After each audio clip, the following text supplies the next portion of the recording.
Assalamualaikum warahmatullahi wabarakatuh.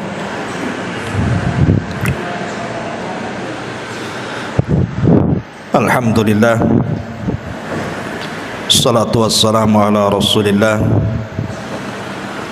wa ala alihi wa sahbihi wa mawalah, wa la hawla wa la quwata illa billahi wa ba'du. Alhamdulillah, di pagi hari ini kita bisa duduk kembali untuk thalabul ilmi. Dan sebelumnya saya minta maaf karena beberapa minggu ke belakang ini memang banyak acara. Kemarin safar ke Jawa, pulang-pulang ngantar Umairah ke pesantren, terus datang pula tamu dari kampung. Dan insyaallah kita memulai kembali. Kajian kita masih membahas kitab Arba'in Nawawi, dan kita masuk pada hadis ke-40. Kita baca hadisnya. An Ibni Umar radhiyallahu anhuma qala akhadha Rasulullah sallallahu alaihi wasallam bimankibi faqala kun fid dunya ka'annaka gharibun aw 'abiru sabilin. Wa kana Ibnu Umar radhiyallahu anhuma yaqulu idza amsayta fala tanthadhiris sabaha wa idza asbahta fala tantadhil masa wa khudh min sihhatika limaradik wa min hayatika limautika. Rawahul Bukhari.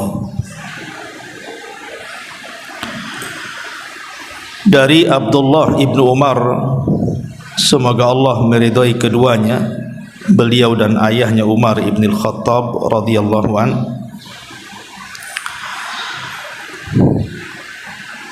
beliau berkata,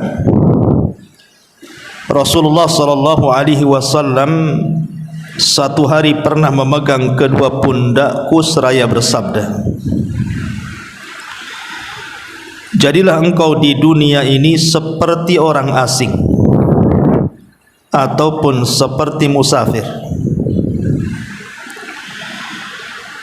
Kemudian Ibnu Umar radhiyallahu anhu berkata, jika engkau berada di sore hari, jangan menunda-nunda datangnya pagi hari,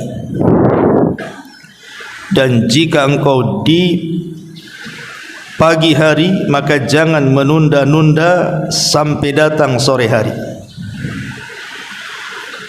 Pergunakanlah masa sehatmu sebelum sakitmu, dan masa hidupmu sebelum kematian. Hadis ini dikeluarkan oleh Imam Al-Bukhari dalam sahihnya. Baik. Ma'asyiral muslimat yang dimuliakan Allah Subhanahu wa taala. Hadis ini disebutkan oleh para ulama sebagai hadis pemutus dari segala angan-angan. Maksudnya angan-angan dunia, dan seseorang diingatkan dengan dekatnya kematiannya. Dalam sebuah hadis dari Abdullah ibn Mas'ud radhiyallahu anhu, khattan Nabi sallallahu alaihi wasallam khattan murabba'an. Jadi satu hari Nabi sallallahu alaihi wasallam itu pernah menggaris sebuah garisan, kemudian menggambar dalam bentuk persegi empat. Rasul pernah menggaris sebuah garisan, kemudian menggambar dalam bentuk persegi empat. Kemudian wa khatta khattan fil wasati kharijan minhu.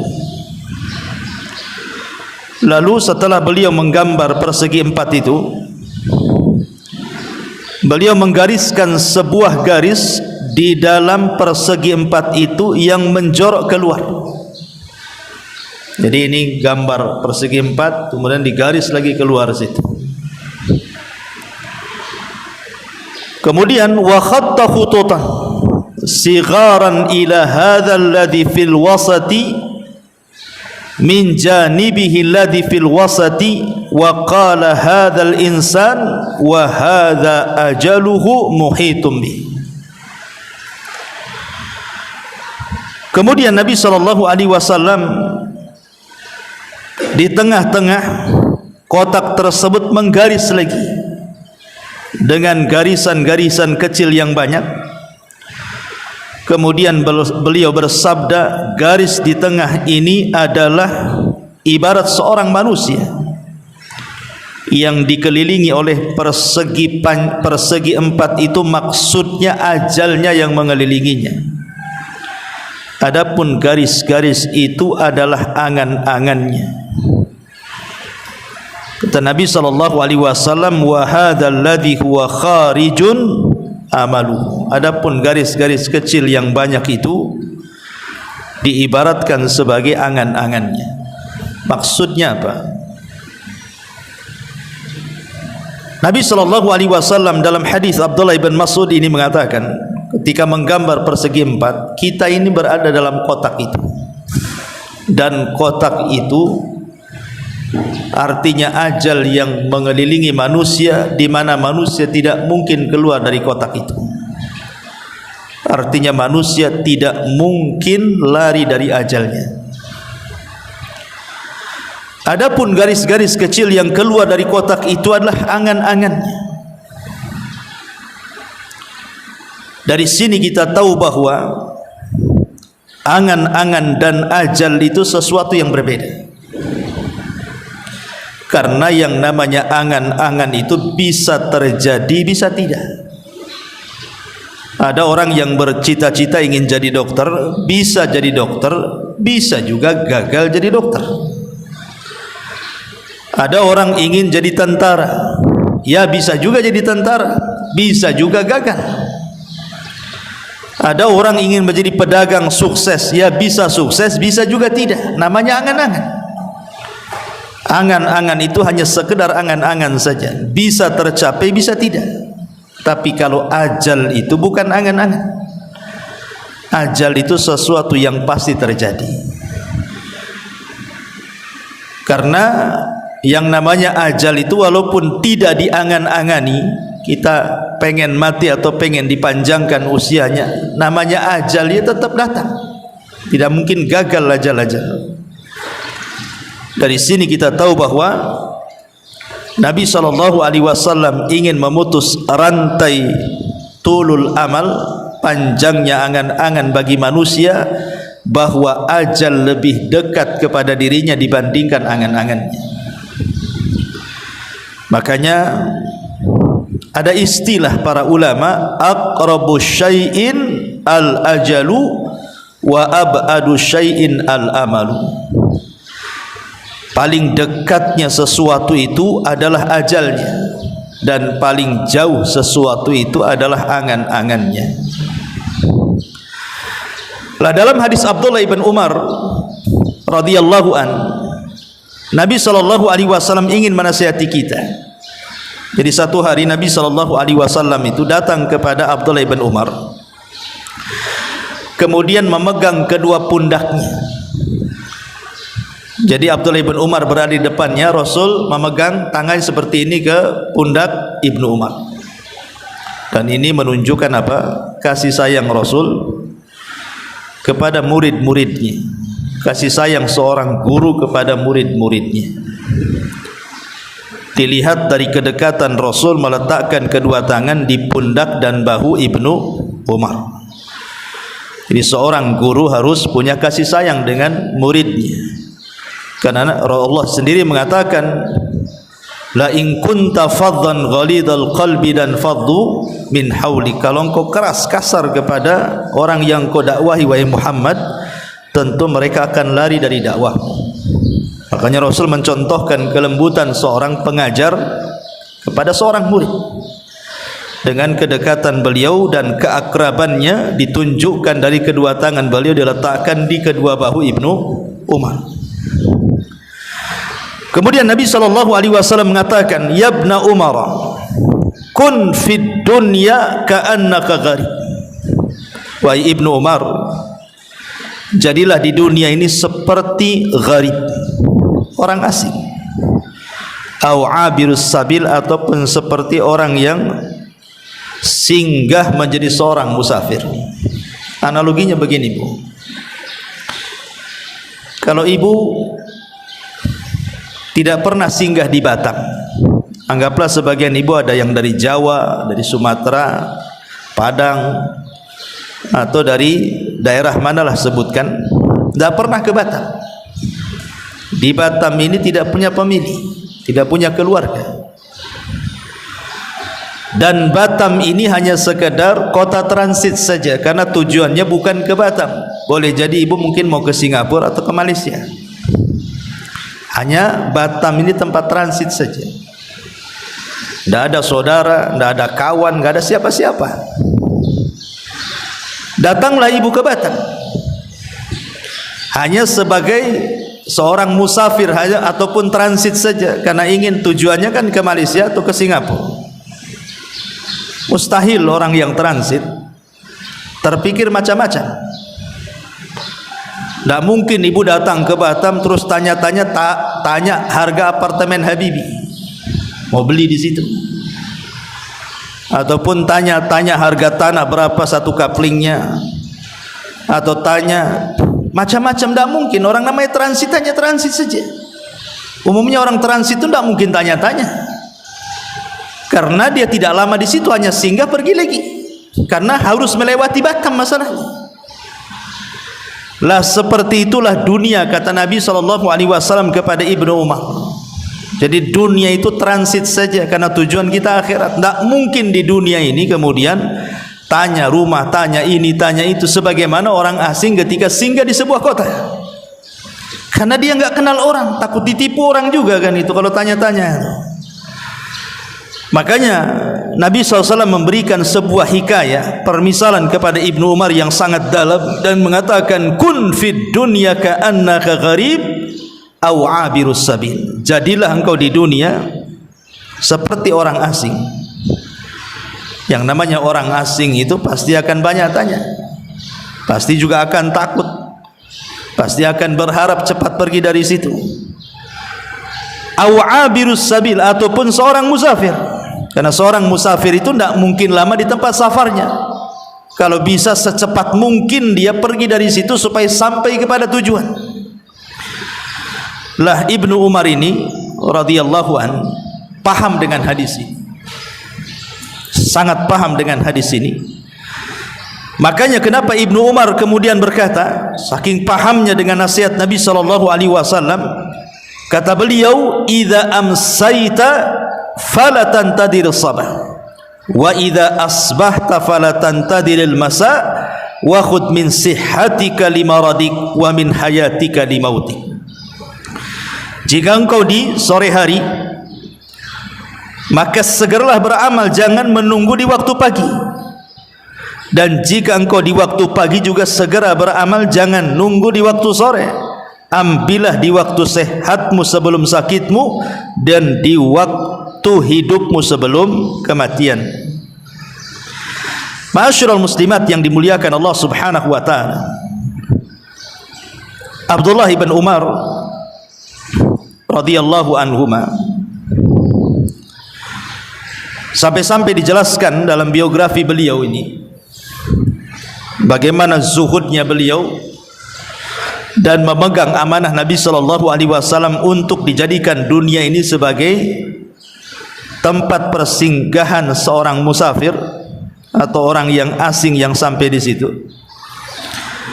Abdullah bin Mas'ud radhiyallahu anhu sampai memuji Ibnu Umar dan mengatakan, inna amlaka syababi Quraisyin li nafsihi anid dunya Abdullah ibn Umar. Orang yang paling bisa menahan dari pemuda-pemuda Quraisy untuk dirinya terhadap dunia, aku tidak melihat kecuali Abdullah ibn Umar radhiyallahu anhu. Ini pujian daripada Abdullah ibn Mas'ud radhiyallahu anhu. Makanya Al-Hafidh Adz-Dzahabi dalam kitabnya At-Tadhkirah, jadi satu hari manusia datang kepada Ibnu Umar radhiyallahu anhuma dan menawarkan kekuasaan. Itu di zaman fitnah itu. Dan ketika itu tidak ada yang lebih mulia yang masih hidup kecuali beberapa sahabatlah. Salah satunya adalah Abdullah ibn Umar radhiyallahu anhuma.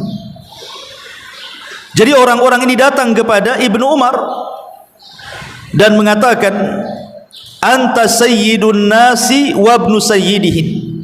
Ibnu Umar, engkau ini pemimpin sekarang dan engkau putra pemimpin, karena dia putra Umar bin Khattab. Wan nasu bika radun, manusia sudah berkumpul, mereka mau menjadikan kamu sebagai pemimpin kami. Wa nahnu nubayyi'uka, dan kami siap membaiatmu. Jadi manusia datang dari mana-mana meminta kepada Ibnu Umar untuk siap dibaiat dan menjadi pemimpin mereka, karena kala itu terjadi kekosongan pemimpin. Tetapi Ibnu Umar radhiyallahu anhu mengatakan, la, tidak, wallahi, demi Allah, sampai bersumpah, tidak, demi Allah. Beliau mengatakan, wala yuhraku fi mahjamati damin, aku tidak mau ada satu tetes darah pun tertumpah di negeri ini. Karena biasanya apabila terjadi kekosongan pemimpin kemudian rebutan menjadi pemimpin, pasti terjadi peperangan, kan itu. Makanya Ibnu Umar lebih baik menghindar dari fitnah. Padahal sudah jelas-jelas loh kekuasaan di hadapan dia. Manusia sudah redha. Kebanyakan manusia mendukung Ibnu Umar, tapi Ibnu Umar menolak karena takut ada satu tetes darah tertumpah di negeri itu. Kalau sekarang, ya jangan begitu. Sekarang pilih saya, jangan pilih dia. Saya paling hebat, dia tidak hebat. Bahkan bayar buzzer lagi kan, untuk memenangkan supaya menjadi pemimpin. Karena di zaman sekarang ini sudah hilang zuhud masalahnya. Zuhud yang hilang itulah maka mengakibatkan seseorang itu akhirnya rakus dengan kekuasaan. Dan ini tahu salah satu daripada serapan nasihat Nabi SAW kepada Ibnu Umar. Maka Ibnu Umar betul-betul mempraktikkan sampai urusan kekuasaan saja dia lari, tidak mau, karena dia tahu tanggung jawabnya seperti apa. Ma'asyiral muslimat yang dimuliakan Allah Azza wa Jalla, sampai satu hari disebutkan dari Samir Ar-Riyahi, dari bapaknya, dia mengatakan, jadi Ibnu Umar radhiyallahu anhu ini satu hari syariba ma'an, dia meminum air yang sangat dingin sekali, air mineral yang sangat dingin diminum oleh Ibnu Umar. Fabaka fashtadda buka'u, tiba-tiba Ibnu Umar menangis dan semakin menjadi tangisannya. Faqila lahu, dikatakan kepada Ibnu Umar, wa ma yubkika ya Ibnu Umar, apa yang membuat anda menangis wahai Ibnu Umar? Maka Ibnu Umar mengatakan, tadzakartu ayatan fi kitabillah, karena aku teringat satu ayat dalam Al-Quran. Wahila bainahum wa baina ma yashtahun, fa'araftu anna ahlan nar la yashtahuna syai'an syahwatuhumul ma, wa qad qala Allah azza wa jalla afidu alaina minal ma au mimma razaqakumullah. Karena Ibnu Umar teringat dengan permintaan penduduk neraka kepada penduduk sorga dan mengatakan, berilah kepada kami setetes air atau makanan yang Allah rizkikan kepada kalian. Dan ini permintaan terakhir penduduk neraka di dalam neraka. Karena permintaan mereka, pertama mereka minta kepada Allah Subhanahu wa taala agar dikeluarkan dari neraka. Tetapi Allah Subhanahu wa taala justru tidak mengajak bicara penduduk neraka. Allah katakan wala yukallimun, jangan kau bicara denganku. Sampai-sampai Abdullah ibn Amr ibn As radhiyallahu anhuma mengatakan Allah tidak bicara dengan penduduk neraka itu 2 kali umur dunia. Kemudian yang kedua, karena Allah subhanahu wa ta'ala tidak mau bicara kepada penduduk neraka, maka penduduk neraka meminta kepada malaikat Malik, wazanatun nar, penjaga neraka, agar Allah mewafatkan mereka saja, matikan saja mereka. Mereka minta kepada Malik, sudah wafatkan kami saja di sini, karena mereka sudah tidak tahan dengan azab Allah. Tapi malaikat Malik mengatakan, innakum makithun, kalian tidak akan mati dan kalian akan tetap hidup di neraka. Kemudian permintaan yang ketiga, ketika mereka tidak bisa meminta kepada malaikat Malik agar Allah mewafatkan mereka, maka mereka pun meminta kepada para penjaga neraka agar yukhaffif alainal adzab, Allah meringankan azab kepada kami. Tapi para penjaga neraka pun mengatakan kalian tidak akan diringankan dan kalian akan selamanya disiksa. Ketika kemudian mereka tidak sanggup meminta kepada para penjaga neraka yang lainnya, barulah mereka melirik kepada penduduk surga dan mengatakan, an afidu alaina minal ma au mimma razaqakumullah, berikan kepada kami setetes air atau makanan yang Allah rizkikan kepada kalian. Tapi penduduk surga pun menolak dan mengatakan, innallaha harramahuma 'alal kafirin, Allah haramkan keduanya, maksudnya minuman dan makanan, kepada orang-orang kafir. Maka gagallah 4 permintaan penduduk neraka ini. Lah Ibnu Umar ketika membacakan ayat ini, an afidu alaina minal ma au mimma razaqakumullah, dia menangis. Dan sejak itulah dia hilang kecintaannya kepada dunia dan tumbuh kerinduannya kepada akhirat. Dan itu bentuk bagaimana Ibnu Umar paham dengan nasihat Nabi SAW, hendaklah dia menjadikan dunia sebagai tempat safar atau orang asing. Makanya kalau kita lihat biografi Ibnu Umar itu, Ibnu Umar ini beliau tidak pernah makan kecuali ada orang yatim ataupun orang miskin yang menemani dirinya.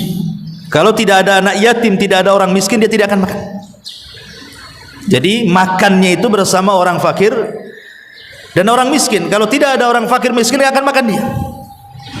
Dan itu menunjukkan apa? Zuhudnya beliau. Dari sini kita paham kalau sedikit menggali biografi Ibnu Umar radhiyallahu anhuma, Ibnu Umar sangat memahami nasihat Nabi sallallahu alaihi wasallam. Baik kita kupas sedikit isi daripada hadis Nabi sallallahu alaihi wasallam. Di sini Nabi sallallahu alaihi wasallam mengatakan nasihat kepada Ibnu Umar, kun fid dunya ka'annaka gharib aw 'abirus sabil. Jadilah wahai Ibnu Umar, engkau ini seperti orang asing ataupun orang yang lewat di sebuah tempat kemudian singgah dan berlalu dari situ, alias musafir. Isa bin Maryam alaihi salatu wassalam pernah menasihati tentang masalah dunia. Apa kata Isa bin Maryam? Isa bin Maryam mengatakan, u'buruha wa la ta'muruha. U'buruha wa la ta'muruha. Dunia ini hendaklah kalian lewati dan jangan kalian makmurkan di dalamnya. Kata Isa bin Maryam, dunia ini cukup dilewati, tidak perlu dimakmurkan di dalamnya. Karena kita hanya lewat saja. Buat apa dimakmurkan? Waktu, tenaga, biaya kita habiskan di dunia sehingga ketika datang kematian semua ditinggalkan. Makanya kata Isa, lewati, jangan dimakmurkan. Kenapa demikian? Al-Imam Ibnul Qayyim rahimahullahu ta'ala mengatakan, muhibbud dunya la yanfaku min thalathin. Pecinta dunia ini tidak lepas dari 3 perkara. Orang kalau cinta dunia pasti tidak lepas dari 3 perkara, kata Ibnu Al-Qayyim rahimahullahu taala. Apa itu? Hammun lazimun wa ta'abun daimun wa hasratun la yanqadi. Yang pertama, kegelisahan yang terus-menerus. Yang kedua, kecapean dan keletihan yang tidak berujung, dan penyesalan yang tidak pernah berhenti. Yang pertama, kesedihan dan kegelisahan yang terus-menerus. Yang kedua, kecapean dan keletihan yang berkelanjutan. Dan yang ketiga, penyesalan yang tidak pernah berhenti. Inilah dunia. Coba kita perhatikan. Dunia ini lebih banyak membuat sedih dibandingkan senang. Cobalah perjalanan ibu dari kecil, bagaimana ibu rasakan sejak kecil itu, senang atau tidak? Kemudian setelah menginjak remaja, kemudian dewasa, kemudian menikah, kemudian punya anak, rasanya lebih banyak sedih dibandingkan bahagia. Dan kesedihan itu selalu lewat. Apabila datang kebahagiaan, datang lagi kesedihan. Kayaknya nggak pernah berujung tuh. Kemarin saja baru tertawa, hari ini pula sudah menangis. Kemarin baru bahagia, hari ini pula sudah gundah gulana. Begitu juga capek letih. Siapa yang tidak capek di dunia ini? Stres, bu.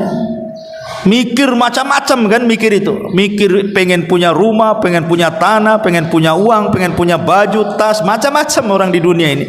Dan itu kan tidak ujug-ujug ada kan, harus mencari, lelah letih. Kadang-kadang nekan pula suaminya untuk membelikannya, padahal dia tahu kemampuan suaminya seperti apa. Ya karena dunia ini melelahkan. Ujung-ujungnya penyesalan. Kenapa? Karena sudah dikumpul-kumpul pun ditinggalkan. Makanya ada istilah hakikatud dunya at-tajmi'u wat-tafriqu. Hakikat dunia itu, ibu kumpul-kumpulkan sudah banyak, ibu tinggalkan. Ibu tinggalkan. Berapa banyak coba orang-orang yang sudah kaya sukses itu akhirnya meninggal dunia kan? Dia kan gak mungkin berpikir besok akan mati. Tidak ada orang yang mereka rakus dengan dunia itu berpikir besok akan mati. Enggak mungkin, mustahil. Tetapi namanya kematian itu pasti sebuah kelaziman. Makanya di sini Imam Ibnul Qayyim mengatakan, hammun lazimun wa ta'abun daimun wa hasratun la tanqadi. Ma'asyiral muslimat yang dimuliakan Allah Azza wa Jalla, kalau kita melihat sedikit kisah para sahabatnya. Abu Dzar Al-Ghifari radhiyallahu anhu. Satu hari datang seorang laki-laki masuk ke rumah Abu Dzar Al-Ghifari. Maka pandangan orang ini melihat di sekeliling rumah Abu Dzar Al-Ghifari. Pasti ibu kalau punya rumah kan minimal teras depan itu, ruang tamu kan pasti dihiasi, bukan? Di situ ada lemari, nanti dalam lemari itu mesti ada bunga-bunga, entah ada perlak-perlik, entah ada barang-barang yang kalau orang melihatnya itu akan takjub. Kursinya pun yang bagus, mejanya yang bagus, toplesnya aja yang bagus, sampai warna riasnya pun harus cantik kan gitu. Orang kalau punya rumah pasti yang pernah dihiasi pertama kali ruang tamunya. Lah orang ini masuk, melihat di sekeliling rumah Abu Dzar Al-Ghifari radhiyallahu anhu. Fata'ajjab, dia pun heran. Kemudian mengatakan, ya Abu Dzar, aina mata'ukum? Wahai Abu Dzar, kok rumah ini kosong? Kok enggak ada barang-barang, enggak ada kursi, enggak ada meja, enggak ada lemari, enggak ada macam-macam, kosong blong rumahnya. Hanya ada tikar kecil saja. Kemudian kata Abu Dzar, inna lana baitan nuwajjihuhu ilaihi salihah mata'ina. Sesungguhnya ini bukan rumahku loh.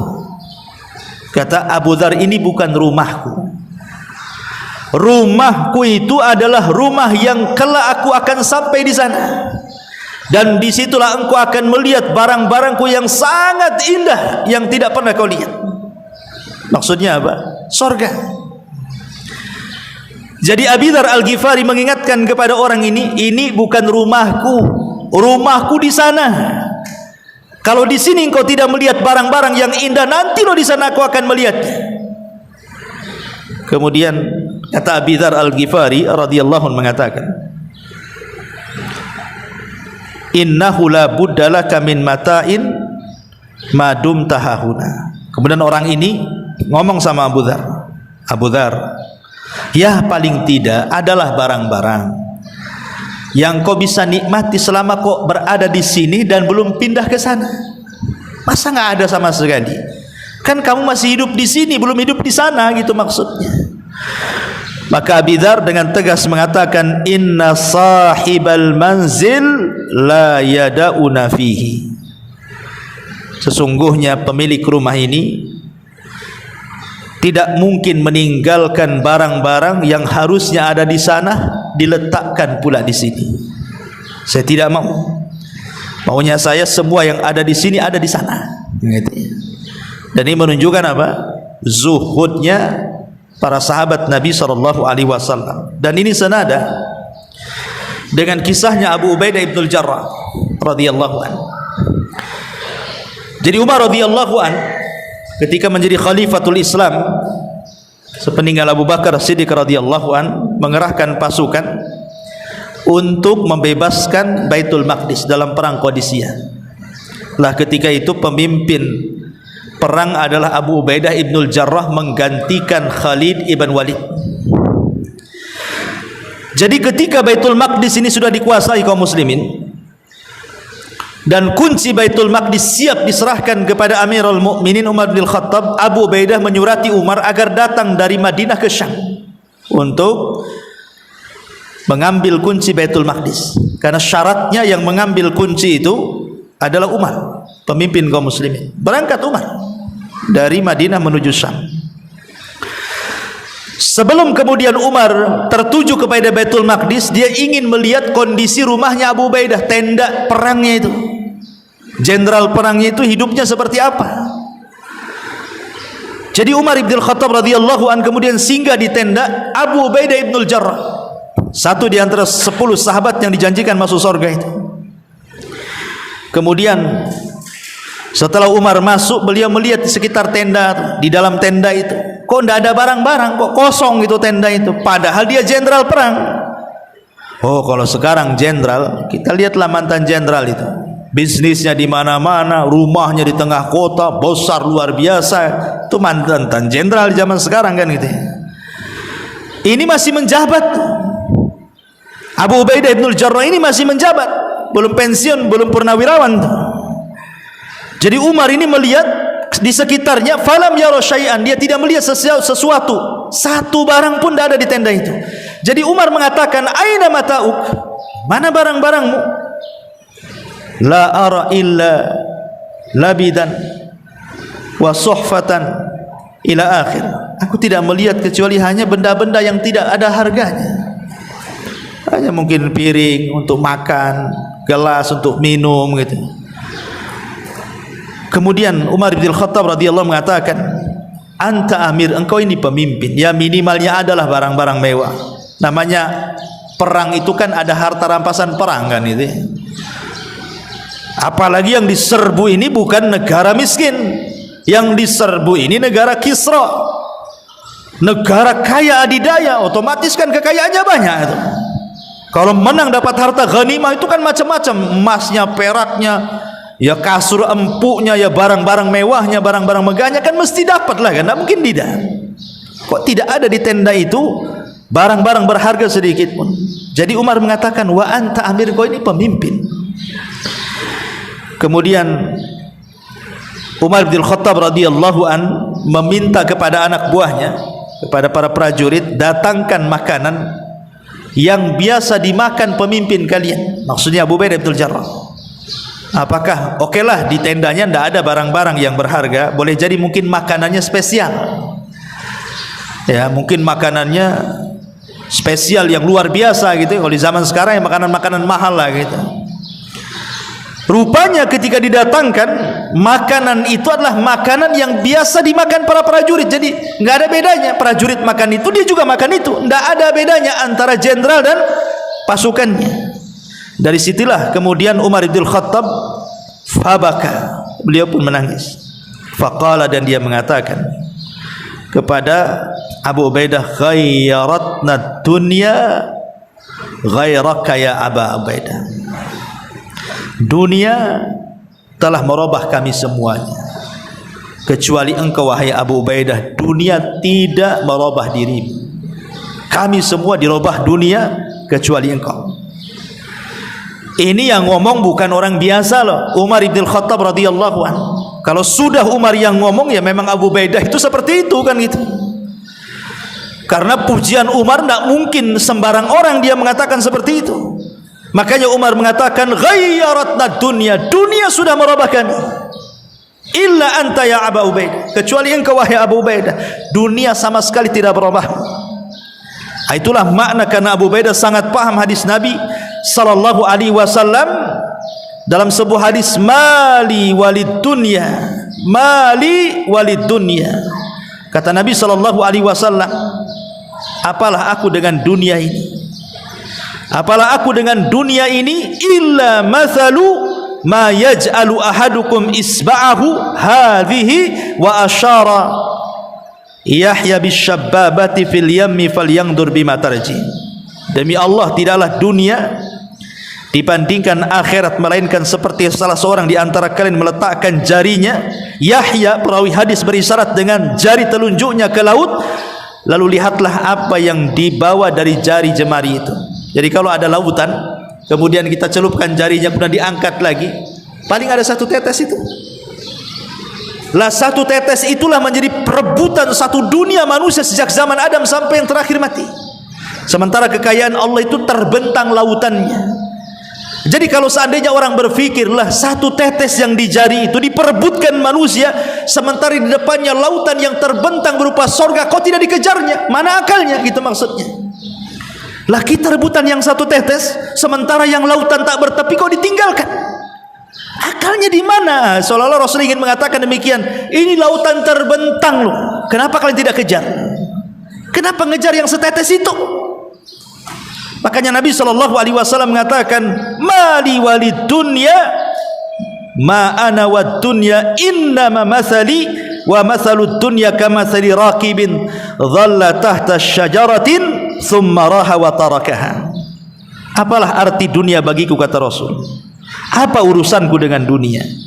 Sungguh perumpamaanku dan perumpamaan dunia adalah seperti pengendara yang berteduh di bawah pohon, lalu istirahat sesaat kemudian meninggalkannya. Sebagian ulama hadis mengatakan dunia ini seperti kailulah. Tahu kailulah? Tidur siang. Jadi seolah-olah Rasul ingin mengatakan kita ini lagi safar, capek, ada pohon di situ, kemudian kita duduk di situ hanya kailulah, tidur sesaat, tidur siang, kemudian setelah bangun kemudian kita pergi lagi. Itulah dunia, seperti singgah di bawah pohon hanya sekedar tidur kemudian pergi. Pendeknya kehidupan dunia, dan memang pendek kan.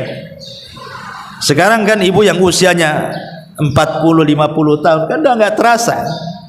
Mungkin masa lalu itu hanya kenangan saja kan. Oh dulu ibu pernah kecil sekolah di sini, main di situ, kemudian remaja sekolah di sini di situ, kemudian dewasa sekarang sudah menikah, punya anak, sebagian sudah punya cucu. Kok cepat kali zaman ini. Seolah-olah tahu-tahu saja ya, tahu-tahu kecil, remaja, dewasa, tahu-tahu ngaca sudah beroban semuanya. Ya itulah dunia, nggak terasa. Bahkan kalau waktu zaman dulu itu kayaknya lama sekali. Saya masih ingat tuh kalau dulu itu siang dari pagi sampai sore itu kan lama kali.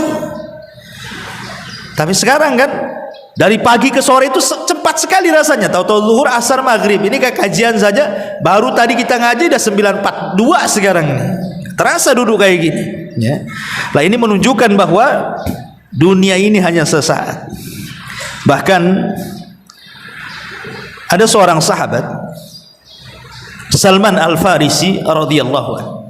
Ma'ruf kisah Salman Al-Farisi, seorang sahabat yang keliling dari satu negara ke negara berikutnya hanya mencari hidayah.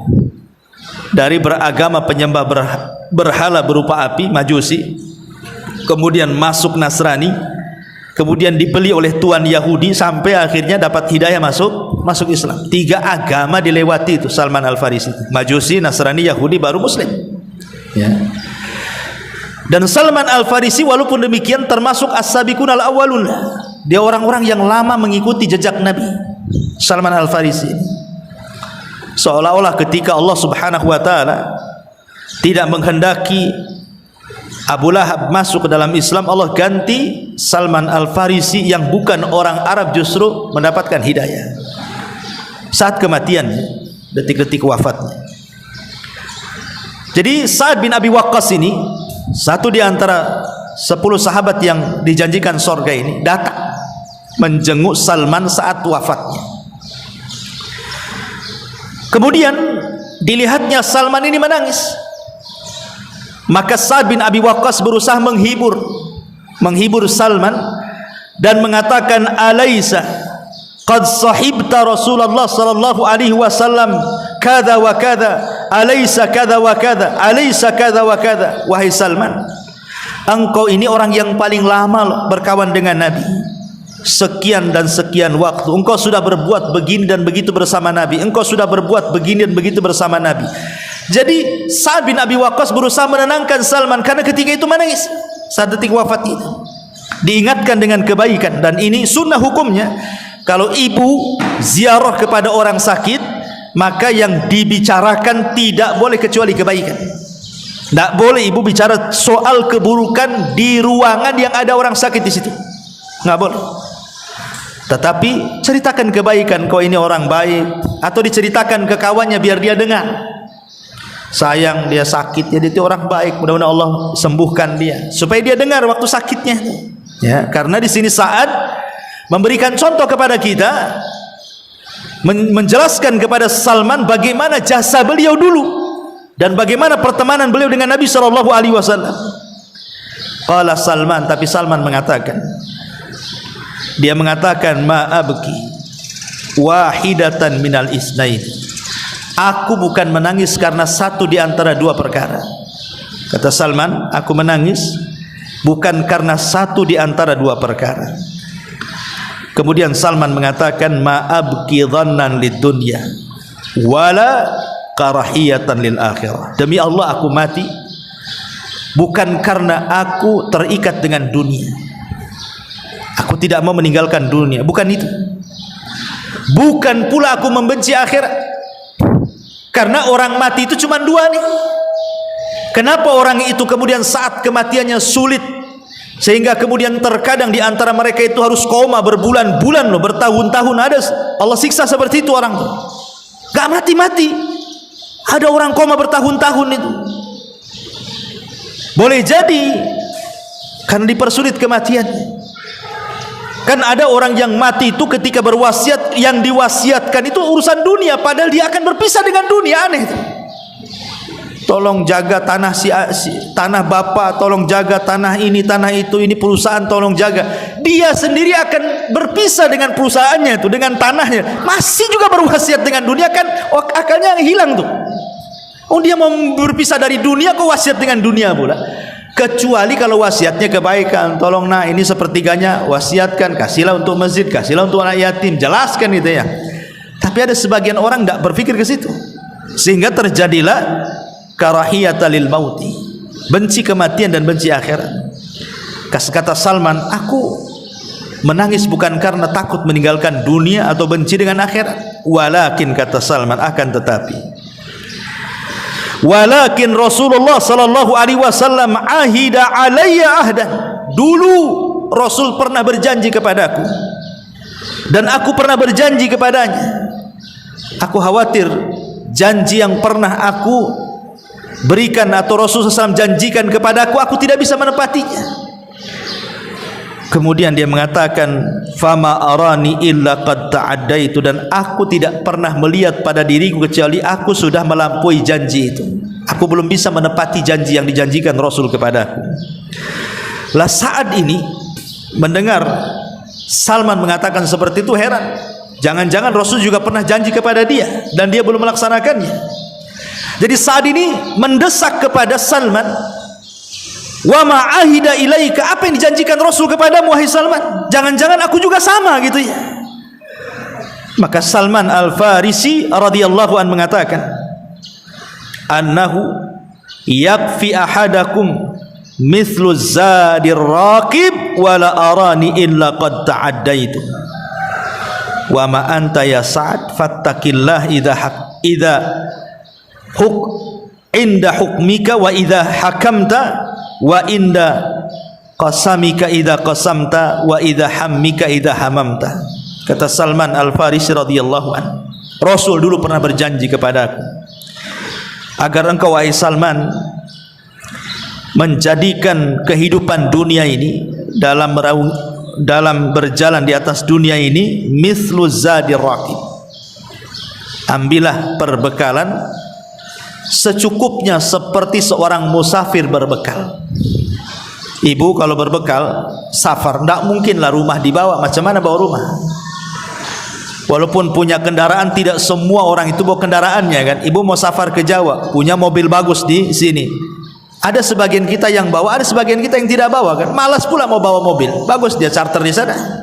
Ya. Dan tidak mungkin juga ibu bawa beras, bawa bumbu-bumbu dapur kan itu. Yang penting bawa ATM isinya uang semua.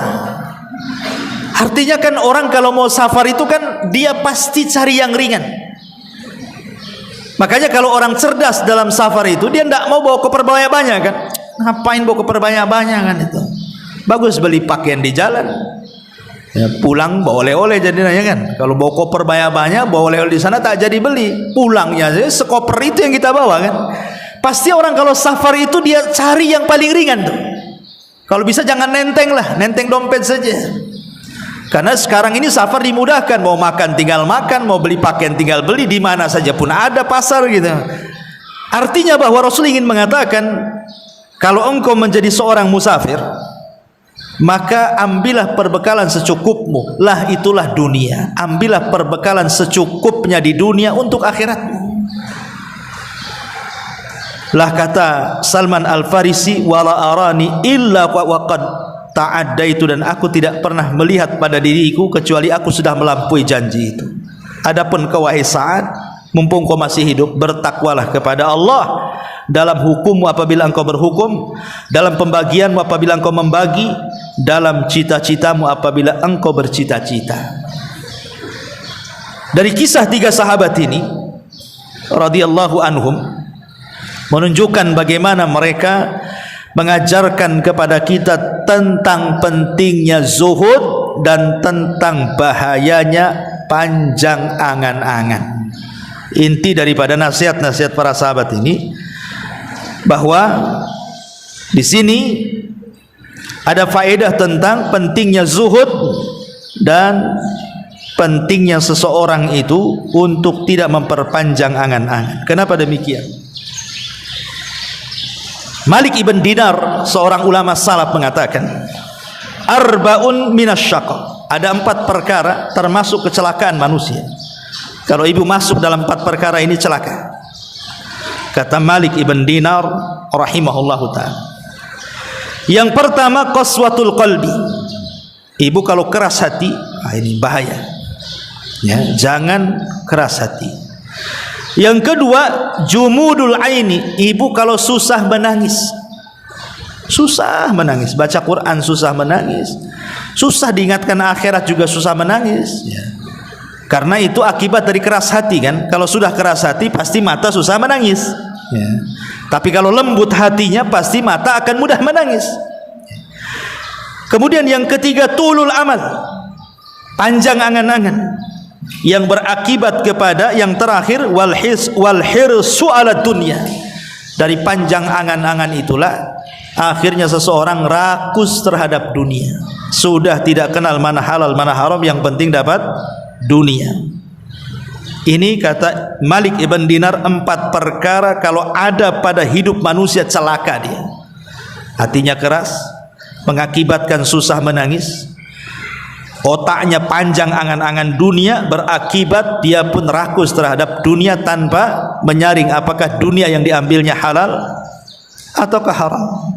Makanya kata ulama, kalau ingin sembuh dari tulul amal, panjang angan-angan, lakukan 2 perkara. Kalau orang ingin sembuh supaya tidak terlampau panjang angan-angannya, lakukan 2 perkara. Yang pertama, ingat bahwa annaka rahilun. Engkau ini akan pergi dari dunia. Ingat bahwa kita ini akan pergi dari dunia. Tidak mungkin kita selamanya di dunia. Dan itu kita saksikan di sekitar kita. Hari-hari ada yang meninggal kan? Ada yang bayi meninggal, kita saksikan. Ada yang anak remaja meninggal, kita saksikan. Ada yang sudah tua juga meninggal, kita saksikan.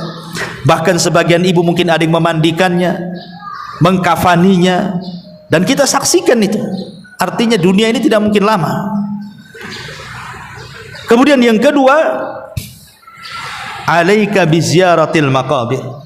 Sekali-kali bagi wanita itu boleh berziarah kubur, tetapi bagi laki-laki hukumnya sunnah. Sering ziarah kubur, tapi perempuan boleh ziarah kubur, tapi sekali-kali, jangan sering. Dan inilah dua perkara. Ingat bahwa kita tidak akan kekal di dunia, dan ingat dengan ziarah kubur bahwa saudara kita juga sudah mendahului kita dari kematian. Para nabi meninggal, orang-orang soleh meninggal, bahkan manusia yang paling sombong, bejat sekalipun seperti Namrud, Fir'aun, Qarun dan yang lainnya juga meninggal. Maka dua perkara ini bisa mengobati orang itu supaya tidak panjang angan-angan. Kenapa mengingat kematian? Karena orang yang panjang angan-angan itu karena sudah tidak ingat kematian. Makanya sering saya contohkan, Bu, ada orang sudah tua, usianya mungkin sudah 60, 70 tahun, sudah kaya dia sebenarnya, perusahaannya banyak, rumahnya bagus, kendaraannya ada, rekeningnya gendut. Seandainya dia tidak kerja, loh, duduk saja itu, sampai mati tidak akan habis tuh kekayaannya. Harusnya orang-orang yang sudah dekat dengan kematian itu kan fokus tuh ke masjid, baca Quran, zikir. Dia tahu dia akan meninggal. Tapi kenyataannya orang yang justru ketika sudah tua ingat kematian itu lebih sedikit ketika dibandingkan dia masa muda. Karena makin sibuk dunianya, buat cabang sana, cabang sini, makin sombongnya nampak gitu kan. Lah ini kan karena tidak mengingat kematian tadi. Sudah tua tapi tidak ingat kematian, disiksa dengan dunianya. Lah sebab yang kedua, karena dia tidak pernah ziarah kubur. Coba kalau dia sering ziarah kubur, nampak gitu ya, bahwa tetangganya dikubur di sini, tetangga depan kubur di situ, kawan sekolahnya dia dikubur di sini. Mungkin dia berpikir bahwa, oh kemarin saudara saya, kemarin kawan saya. Boleh jadi sekarang atau besok atau lusa mungkin saya. Lah makanya dua perkara ini kata para ulama termasuk ilaj tulil amal, obat dari panjangnya angan-angan. Ma'asyiral muslimat yang dimuliakan Allah Subhanahu wa taala. Di zaman dulu Nabi Nuh alaihi salatu wassalam, kita tahu Nabi Nuh itu salah satu nabi yang panjang umurnya kan. Ada yang mengatakan 1500, ada yang mengatakan 1400, ada yang mengatakan 1782, macam-macam. Intinya di atas 1000 lah umurnya Nabi Nuh alaihi salatu wassalam. Jadi Nuh ini setelah kemudian berdakwah selama alfasanatin illa khamsina ama, 950 tahun, kemudian terjadi tufan sehingga melantakkan seluruh kaumnya, membinasakan kecuali Nuh dan orang-orang yang di perahunya yang selamat. Jadi satu hari Nuh ini sudah selesai tufan, kaumnya pun sudah binasa, dan dia pun membawa orang-orang yang tidak banyak di perahunya. Jadi malaikat maut ini datang ingin mencabut Nuh alaihi salatu wassalam, mencabut nyawa Nuh alaihi salatu wassalam. Dan disebutkan oleh Imam Qurtubi saat memberikan tafsiran kepada surah Al-Ankabut ayat 14-15. Jadi malaikat maut ini mengatakan, ya Nuh, ya akbaral anbiya wa ya tawilal umuri wa ya mujabad da'wati kaifa ra'aita dunya. Wahai Nuh, wahai nabi yang paling besar, wahai nabi yang dipanjangkan umurnya, wahai nabi yang diijabah doanya, bagaimana menurutmu soal dunia? Jadi malaikat maut bertanya kepada Nuh alaihi salatu wassalam, kaifa ra'aita dunya, bagaimana menurutmu soal dunia?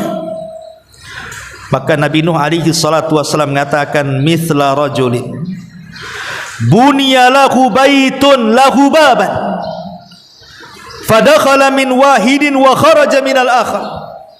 Nuh mengatakan dunia ini permisalan ibu ini dibangunkan satu rumah, kemudian dibuatkan dua pintu, pintu depan dan pintu belakang. Kata Nuh, dunia ini seperti rumah. Engkau masuk dari situ, kau keluar dari situ.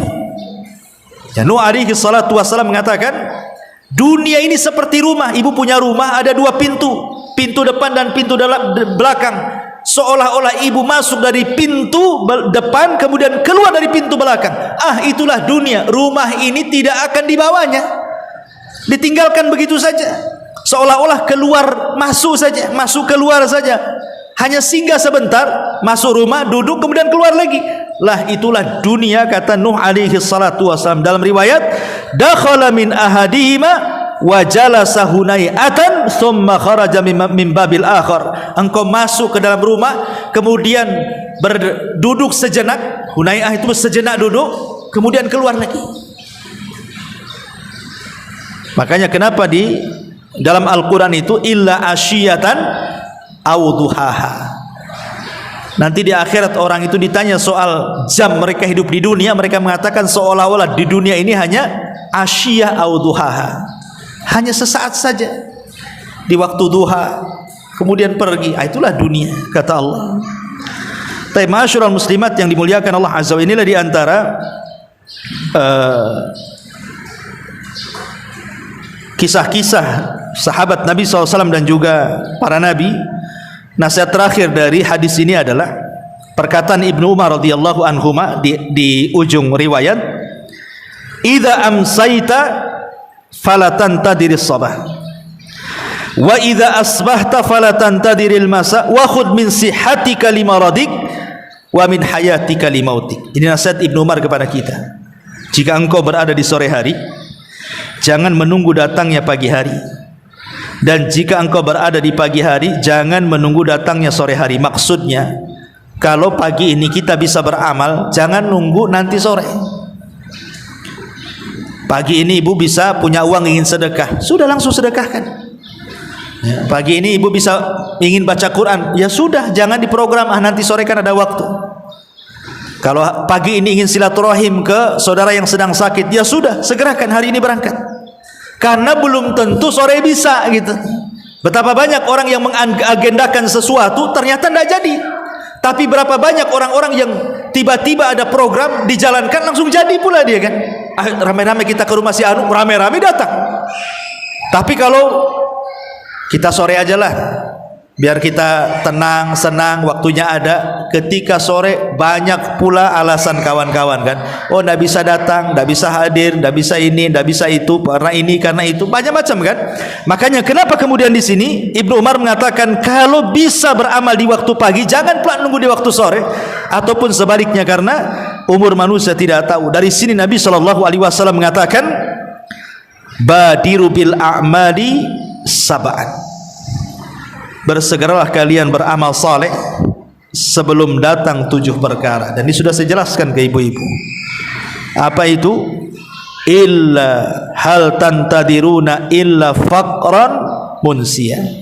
Apakah ibu harus menunggu menjadi orang fakir yang melupakan ibadah? Nah, sekarang mumpung ya walaupun tidak miskin sekali, tetapi kan cukup hidupnya, walaupun tidak kaya sekali, tetapi cukuplah. Masih bisa lah ibu datang ke majelis taklim, masih bisa sholat duha, masih bisa berinfak walaupun tak banyak gitu kan. Kalau memang bisa lakukan, jangan sampai datang kefakiran yang melupakan. Karena orang fakir itu, ada orang fakir itu kalau diajak ibadah pikirannya tidak akan nyambung. Kenapa? Nggak bisa saya datang ke pengajian, besok saya makan apa? Ini kerjaan banyak. Kalau saya tak kerja, keluarga makan apa? Akhirnya lupa ibadah tuh, karena kefakiran yang melalaikan tadi. Ataupun yang kedua, ghinan mutghiyah. Ketika fakir berangan-angan, nanti kalau sudah kaya ingin haji, kalau sudah kaya ingin sedekah, kalau sudah kaya ingin betul-betul bantu, tapi sudah kaya melampaui batas dia. Nggak ada satupun yang dibantu, haji pun tidak, umroh pun tidak mau berangkat. Ya. Ataupun yang ketiga, maradan mufsidah. Jangan menunggu sakit yang mendudukkan ibu sehingga tidak bisa bergerak. Orang sakit itu bu, hanya angan-angan saja. Saya lihat ada orang di stroke ya kan, di ditaruh di kursi roda itu. Dia ngomong pun tak bisa, udah menyon gitu ya mulutnya, kakinya pun tidak bisa digerakkan, tangannya. Kita memandang dia saja sedih, apalagi yang merasakan. Kita melihat dia saja sedih itu. Kita sudah terpikir kalau seandainya saya yang ada di situ. Coba berpikir Bu, kalau seandainya ibu melihat ada orang terduduk lagi stroke, kemudian ibu berpikir bagaimana kalau saya yang di situ? Tentu kan pikirannya aneh-aneh tuh kita ini, sudah ketakutan. Makanya kasihan gitu melihat orang-orang seperti, apakah nunggu seperti itu gitu ya, nunggu sakit yang tidak bisa seseorang itu bergerak untuk ibadah. Atau yang keempat, haraman mufannida, ataupun mungkin diberikan pikun. Sudah sholat dibilang belum sholat, belum sholat dibilang sudah sholat, puasa dibilang tidak puasa, sedang puasa dibilang puasa, macam-macam orang pikun itu. Ataupun yang terakhir, yang kelima, mautan mujahiza, ataupun kematian yang mendadak, dan ini yang banyak. Atau yang keenam, dajjal, fasyarrun ghaibin yuntadhar, ataupun apakah harus nunggu dajjal dan itu sebaik-baik perkara gaib yang ditunggu-tunggu. Atau yang terakhir, awis saatu adha wa amar, ataukah kiamat adalah sesuatu yang sangat berat dan menakutkan. Makanya Rasul mengatakan, igtanim khamsan qabla khamsin. Kata Nabi SAW, jaga 5 perkara sebelum datang 5 perkara. Apa 5 perkara sebelum 5 perkara itu? Kata Nabi SAW, jagalah 5 perkara sebelum datang 5 perkara. Pertama, jaga waktu mudamu sebelum datang masa tuamu.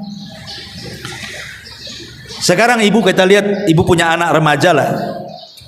Kalau ibu yang sudah tua, yang anaknya sudah gadis atau anaknya sudah bujang, kita lihat kan mereka itu gesitnya luar biasa.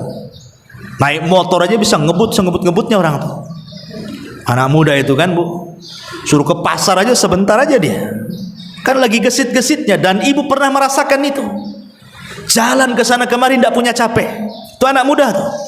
Kita sudah tua ini mau jalan 1 kilo ngos-ngosannya itu, kayak buru apa gitu ya. Tapi dulu masa muda jalan beberapa kilo tuh tidak terasa kayaknya. Padahal nggak minum tuh. Kalau kita ini jalan ke sana saja duduknya 100 kali itu, duduk jalan gitu ya. Artinya kan ibu pernah merasakan muda tuh. Lihat orang muda itu masih kuat, tidak punya capek, tidak punya lelah, ke sana kemari gesit. Artinya kalau seandainya masa muda itu digunakan untuk ibadah, ibadah apa saja anak muda itu bisa semua dia. Mau ngaji jauh perjalanannya bisa, mau apa saja bisa. Tapi kalau sudah tua Bu, angan-angan saja, aduh pengen ngaji di sana, tapi jalan tak bisa ya, nggak ada yang ngantar, padahal dekat tuh masjid ke rumah dia itu tidak jauh. Pengen sholat duha 2 rakaat, berdiri duduk pun tak bisa, baring akhirnya. Jadi apa nunggu seperti itu? Rasulullah mengatakan, lah waktu mudamu kemana? Sudah tua kok malah mikirnya aneh-aneh. Makanya Rasulullah katakan, sababuka qabla harami. Ingat masa mudamu sebelum datang tuamu ya. Kemudian yang kedua, sihhati qabla saqami. Sihhataka qabla saqamika. Ingat masa sehatmu. Lihat orang sehat itu semua dimakan kan Bu? Orang sehat cuma dimakan. Yang kata dokter nggak boleh pun tetap aja dihantam dia, karena merasa sehat dia. Nggak boleh loh makan ini, nanti kolesterol naik. Enggak lah, bismillah saja. Orang sehat nggak peduli. Tapi kalau sudah sakit, baru terasa nih. Dikasih makanan enak depan dia, jangan, nggak boleh dekat-dekat ini. Nggak boleh kata dokter nih. Ini kalau saya mati 3 hari mati nih katanya. Ini kalau saya makan ini habislah saya. Macam-macam kan orang. Kalau orang sudah sakit ini baru terpikir tuh. Nyesel saya makan ini, coba saya nggak makan ini, saya nggak begini gitu ya. Artinya ketika di waktu sehat itu, urusan makan saja seseorang itu berpikir. Makanya saya katakan, orang kalau usia 40 tahun ke bawah, itu kalau makan pakai mulut Bu ya, makan pakai mulut, semua masuk. Sate mau 100 tusuk, gulai mau 100 baskom, semua masuk ya. Tapi kalau 40 tahun 50 tahun ke atas tuh makan pakai otak Bu ya kan, dia nggak pakai mulut, pakai otak nih. Cocok nggak nih, masuk nggak nih, Gula enggak nih? Kolesterol enggak nih? Naik enggak darah nih? Nah kan otaknya berpikir dia. Memang enggak haram, itu menjaga kesehatan. Tapi dari situ saja nikmat Allah sudah dicabut sebenarnya. Ya kan? Sudah 40 tahun ke atas sudah otaknya berpikir dia, enggak semua bisa dimakan. Enggak semua bisa diminum, enggak semua orang itu bisa lelah letih seperti di masa ketika dia sehat. Makanya di sini Rasul mengatakan wasihataka qabla saqami. Kemudian yang ketiga, wa ghinaka qabla faqri. Dan masa kayamu sebelum datang kefakiranmu. Berapa banyak orang fakir menghayal. Dulu saya pernah kaya, kenapa saya enggak begini? Kenapa saya enggak begitu? Sekarang sudah miskin kok angan-angan. Kadang-kadang ada orang yang datang ke saya. Berapa orang udah enggak kesebut lah, Ustaz. Coba saya kenal dengan Ustaz dulu katanya. Waktu saya punya tambang, saya masih punya perusahaan, saya masih di atas, mungkin pondok Ustaz sebentar aja, sekejap mata jadi katanya. Kok kenal dengan saya waktu miskin pula katanya. Subhanallah. Ada orang seperti itu datang ke saya itu. Ya mudah-mudahan Allah berikan kekayaan kepada antum. Insyaallah mudah-mudahan kaya betul. Takutnya sudah kaya balik lagi ke awal kan gitu ya. Dah miskin datang lagi kedua kalinya, itu sama aja namanya. Jadi di sini Rasul mengatakan wa ghinaka qabla faqri wa faraghaka qabla syaghali. Dan masa luangmu sebelum datang sibukmu. Ini juga sering terjadi. Udah sibuk baru terfikir kenapa banyak waktu tidak belajar. Makanya kenapa Imam Ahmad ibn Hanbal rahimahullah mengatakan ta'allamul ilma, belajarlah ilmu sebelum datang masa tua. Kata Imam Ahmad, belajarlah ilmu sebelum datang masa tua. Karena orang sudah tua belajar itu ya hanya jiping saja, ngaji kuping aja kan Bu. Masuk telinga kanan, keluar telinga kiri. Nanti lama nih 1 jam ngaji nih, ditanya sama suami, tadi Abu Merah ngomong apa? Entah, enggak apa-apa. Tengoklah di catatan katanya. Tengok di catatannya dulu. Tunggu. Nah ini itu poin banyak kelewat juga. Jadi di sini menunjukkan bahwa wa faraghaka qabla syaghali. Karena kenapa dulu di masa muda mungkin ibu ini bisa ngapal? Karena kesibukannya belum banyak kan Bu. Sekarang sudah tua kan banyak yang ngurus cucu, yang ngurus anak, yang ngurus ini, banyak yang diurus sehingga terpecahlah akal itu. Hafalan terpecah, jadi susah untuk nyimpan karena simpanan yang lain lo harus lebih banyak porsinya. Jadi ingat duitnya lebih besar dibandingkan ingat hafalannya. Makanya agak sulit gitu ya. Kemudian wahayatika qabla mautik, dan kehidupanmu sebelum kematianmu. Karena kalau orang sudah datang ajalnya, apa kata Allah? Allah mengatakan fa idza jaa ajaluhu la yastakhiruna sa'atan wa la yastaqdimun. Apabila datang ajal seorang tidak mungkin ke depan, tidak mungkin ke belakang, dan dia pun mengatakan laula akhartani ila ajalin qarib la asaddaqa wa akum minas salin. Kalau Allah kembalikan aku ke dunia, tentu aku akan bersedekah dan tentu aku akan termasuk orang-orang yang saleh. Tapi kan mustahil.